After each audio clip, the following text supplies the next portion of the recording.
What is going on, everyone? I figured since we've been looking at the Trick or Treat Studios Rob Zombie's Halloween masks lately, I kind of want to go back and revisit Rob Zombie's Halloween, the first movie. I've already reviewed it in the past, but I want to go back to it and I want to talk about it a little bit. So here we go. Rob Zombie's Halloween, starring Scout Taylor Compton, Danielle Harris, and Malcolm McDowell. Now, Rob Zombie's Halloween. When it came out, I did go see it in the theaters, okay, because it had been a while since we had a Michael Myers movie. Resurrection was the last one, before that, and that was just a huge letdown for me. I know that it has its fans out there, but for me, oh God, no. So I was excited, like, oh, Rob Zombie's Halloween, Rob Zombie's doing it. I had my reservations, because we've only seen a couple movies from him up to that point. And his movies are very Rob Zombie, as you would expect, and Halloween is no different. It turned out to be, well, very Rob Zombie. Now, that's both a good thing and a bad thing, and I'm going to explain why, and this is why I wanted to go back and talk about it a little more, because I don't want to get it misconstrued. I actually don't mind his first Halloween movie. I do not like whatsoever his Halloween 2 movie, okay? I just think it's absolute dog crap, and it ain't worth even me talking about, okay? That's literally how I feel about it. Other people love it, and they say it's their favorite of the whole franchise and all this stuff. Well, that's great. That's all you, man, not me. We're all allowed to have our opinions, so you know what? If you don't like mine, tough shit. So, with that said, Rob Zombie's Halloween. Now, when I saw this in the theater, I really didn't know what to expect, of course. But, yeah, needless to say, in the first 5 minutes, I'm like, jeez. Wow. The first 5 minutes, you get a real sense of where we're going with this. We start out, and it's just, loud and obnoxious. You got the white trash family. Little Michael's grown up in a really, really shitty household. And therein lies my first problem with the movie. I don't mind seeing young Michael, okay? I don't even mind seeing him going and killing the bully in the woods after school and all that stuff, okay? I don't even mind seeing that. I don't mind seeing the stuff in the sanitarium between him and Dr. Loomis. I don't even mind seeing that so much. I'm like, you know what? That's not part of my problem with this. My problem is we're seeing too much of why he's, the way he is. Obviously coming up in a really crap household, and bullied by kids left and right, and then stepfather at home, treating him like crap every step of the way. He's just treated like trash. I think that, and this is just my opinion, okay, so calm down out there, geeks, but I think that if we took out the white trash family, okay, and we took out seeing him being bullied in school, like we don't even see that, right? Okay, I don't want to see that. And I don't want to see the white trash family and all that. There's moments where we could see it, like maybe Judith is going upstairs with Steve and all that, and she's telling him, you go trick-or-treating yourself, you're on your own, kid, have fun, and all that stuff. Okay, I'm okay with that part. The 5-second king Steve up there, I'm okay with seeing that too, and like him putting the mask on and being weird and all that, I'm fine with that. But the whole aspect of his mom being a stripper, and then of course the stepdad, Ronnie, being a complete loudmouth drunk and obnoxious and just a horrible, horrible person and all that stuff, I don't want to see any of that. Like, all I needed to see was, the stuff with Judith and her boyfriend, some of the stuff like we see him maybe outside the school waiting for a kid, we don't know why, but we see him waiting for a kid and then he just bludgeons them to death, okay, for whatever reason, we don't know. Maybe we see the scene where his mother is at the school and Loomis is trying to say, this is not normal, da-da-da-da-da. I think if it was structured that way, it would have been a much more effective beginning of the movie for me. Not saying for you, I'm just saying for me, that would have been a much more effective beginning. And then as far as like in the sanitarium, like I said, I'm okay with seeing him in the sanitarium a little bit, because even after, at that point, we don't really know what if we didn't see any of that stuff that I said, we wouldn't know that he had just went through all that. We would know the little bits, like, kills Judith, kills the bully, but we don't know it's a bully, of course, because we didn't see that part, right? Then I could, see him sitting there with Dr. Loomis and get a little bit of taste of that, and it would make it more acceptable. Like, because there's still that mystique and mystery behind why is he even doing the things that he's doing. So it's not like I'm saying just chop off the whole entire first half of the movie. I'm not saying that. There's plenty there to work with that I think would have been more effective for the old school Halloween fans. Okay, and I'm talking the old school Halloween fans. Guys like me that are, for all intents and purposes, an H1, H78, Halloween 1978 purist, even though I do like elements of all the other movies. I do really like the original Halloween too. But as far as the Rob Zombie's Halloween and where we're at with that, when we're in the sanitarium, we go through that. And of course he's bigger and he's older. Tyler Mane is playing him at this point. All that stuff, that's fine. That's fine. Not a fan of the director's cut escape with the whole, just unnecessary scene. Okay, and you guys know what I'm talking about. I'm not going to say the word because I don't even like saying the word, let alone YouTube, going, oh, you can't say that word, and besides that, not a fan of that escape. The scenario that happens during that escape, that's just unnecessary for this.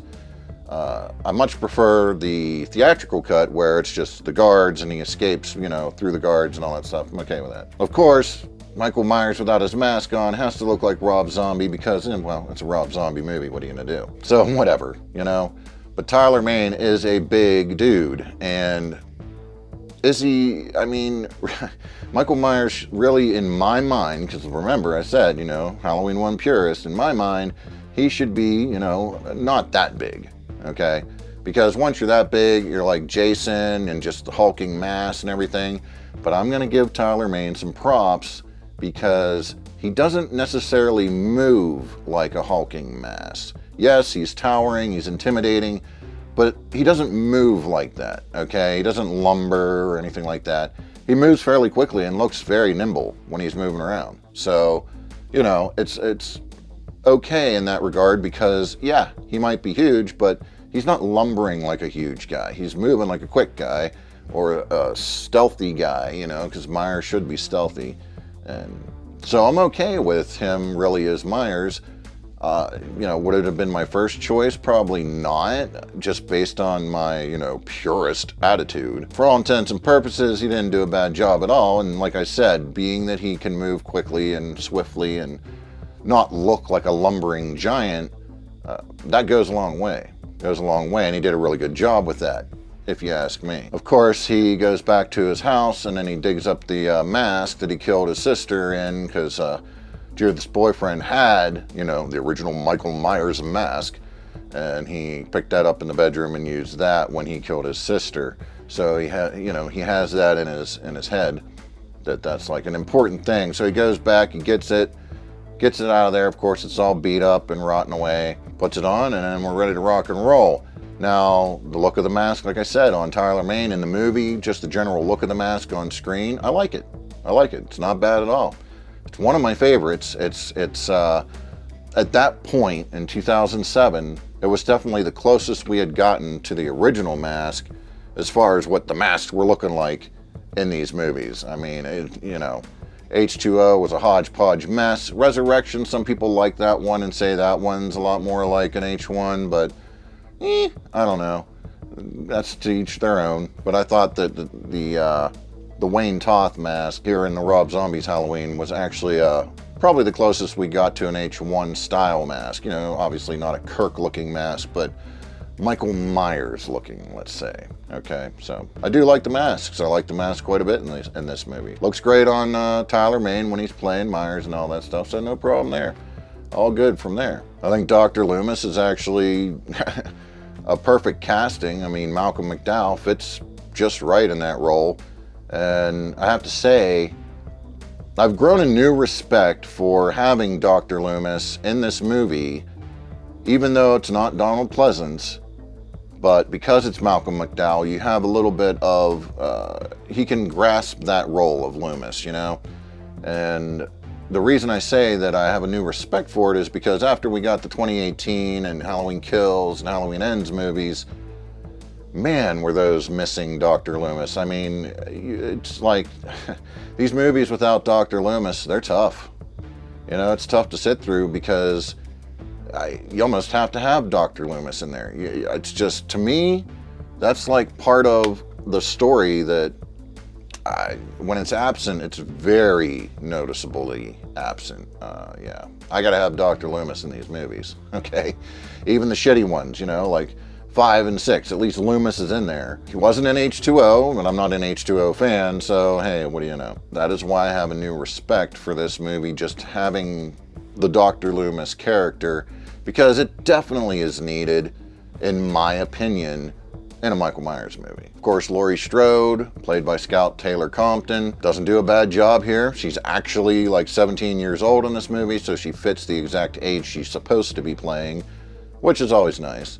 And yeah, doesn't do a bad job at all. I didn't mind her. But no, I did not mind her in this movie at all. Of course, Danielle Harris is back, this time playing Annie Brackett. Okay, none of the girls are bad in their roles, and you know, they talk and sound like normal teenagers. I'm not going to say nothing too much about their dialogue just because, is it necessary? Maybe not, but in reality, I mean, that is technically, you know, hey, that's how teenagers talk. I've heard it plenty of times, so it's really not far off. But it's really from this point forward where I don't have a whole lot wrong with the movie.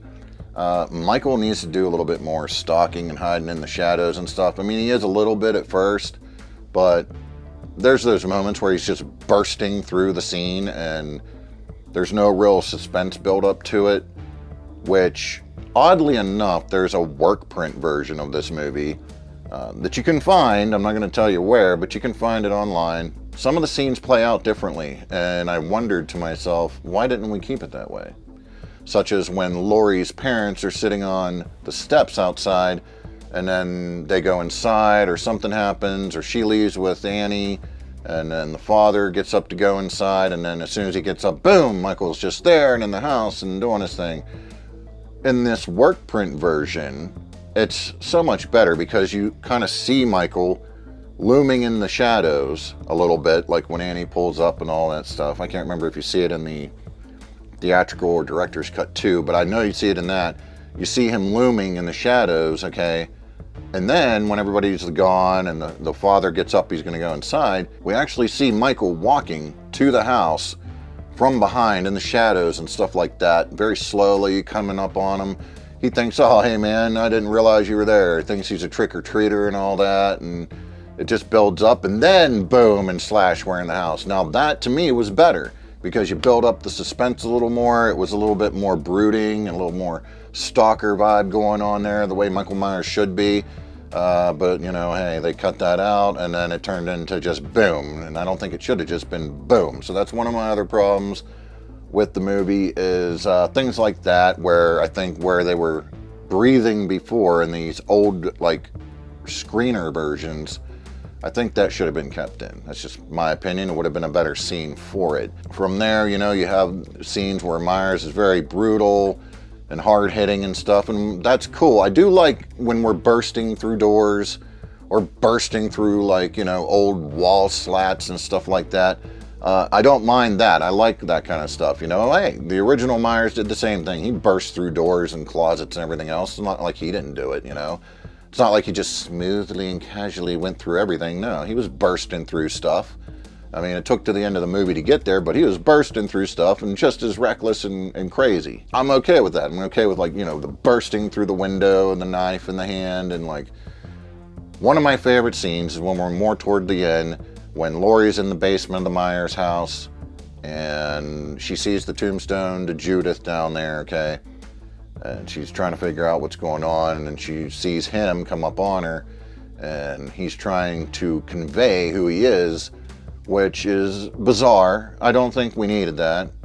This is not part of the scene that I'm saying that I like. The part that I like is coming up. This part could do without. I don't think we need to see like all that mess that was going on there. I think just, you know, her waking up and then realizing he's there and attacking or something and then getting out of there would have been better. I didn't need to see the whole, hey, look, I got a photo of you, baby. Anyway, the scene that I do like is after she stabs him in the shoulder with the knife, and she runs out through the wall slats there, those wooden slats, to try to get out. She gets out there, and then he gets up, you know, and then he just, boom, bursts through the wall. One of my favorite scenes in the whole movie is right there, where he's kicking through that wall and beating through it and bursting through it. The mask hair is all freaking crazy and stuff. That's one thing that I appreciate too, is because like in the original Halloween, the mask hair was always wild. You know, it just was all over the place. And in Halloween 2, they kind of matted it down, so it was kind of always combed back almost. That's cool and all, but maybe it's caked in blood, right? You know, then you can say that. But in Halloween 4 and then subsequent movies, the hair was like always really slicked back, or it was too perfect. Halloween 6 hair, not too bad. Halloween H2O hair, I mean, that's like punk rock, and then Resurrected, never mind. It looked like the regular Myers mask hair, and it was just going everywhere, and he's bursting through the wall and everything else like that. That looked really good. One of my favorite scenes in the movie, by far and away. So of course, then we get to the end of the movie. They go off the balcony, and Myers and Laurie go off the balcony, and then she ends up shooting him in the face, so we think. And that's how the movie ends. Obviously, I didn't go through every scene in the movie. Just kind of wanted to touch on the points that I really like and that I think could have been changed, that I don't like, and just kind of flesh that out for you, because I've said it before, that there are elements of his first movie that I like, but there's elements that I could have lived without. Well, now you know what I could have lived without and what I liked about it. And if you think about it, I didn't really take out a whole lot, but I took out some, and then I kind of moved some things around to make a little bit, or extended some things to make a little bit more of the suspense and stuff like that. Eliminate some of the history with Myers so that we don't know as much about him. Just, it's not even that much that you had to take out or move around or stretch, you know what I mean? You know, maybe one day I'll put together a fan cut of how I'm seeing the movie in my mind, and that way you can see exactly what I'm thinking. In terms of how I think it should have been cut together, or what scenes should be, you know, pulled out or whatnot. But that's all I wanted to talk about today. I just wanted to let you know, kind of, since we were talking all about all the Rob Zombie masks and stuff like that, I kind of wanted to revisit Rob Zombie's Halloween. I have talked about it before, but I wanted to come back and talk about it again to kind of flesh out the areas, you know, that I dislike and that I like, and how I could make it into a better movie for my viewing experience. Not necessarily for yours, but for mine. And that's all it is. That's all it is. It's just my opinion, and I just wanted to let you know how I felt about it. So there you go. A little revisit of Rob Zombie's Halloween. So with that said, I'll catch you all down the road.